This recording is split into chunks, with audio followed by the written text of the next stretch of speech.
L'Observatoire départemental de la protection de l'enfance, c'est un observatoire dont l'objectif général, évidemment, est de recueillir toutes les données de tous les acteurs présents sur le territoire en matière de prévention et de protection de l'enfance.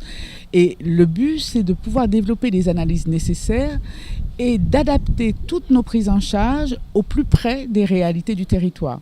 Donc l'Observatoire a un rôle essentiel et c'est vraiment cet objectif, c'est d'optimiser la qualité.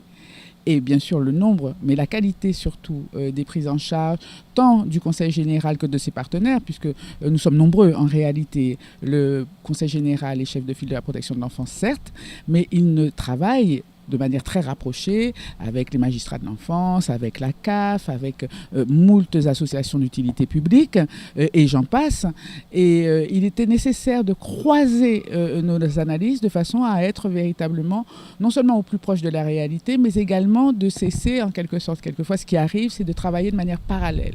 Donc de travailler ensemble dans, bien sûr, le grand objectif qui est d'améliorer, d'optimiser les prises en charge, et puis dans le but de l'épanouissement des enfants, l'accompagnement des familles, tout ce qui va être prévention des difficultés sociales, mais aussi éducatives, l'accompagnement psychologique quand c'est nécessaire, et puis sur des sujets qu'on traverse continuellement aujourd'hui en Guadeloupe et ailleurs, quand on parle de violence intrafamiliale, quand on parle d'errance, de problèmes de toxicomanie, quand on parle de toutes ces questions-là, c'est vrai qu'on les voit, on les constate, mais il s'agit à un moment donné de les objectiver.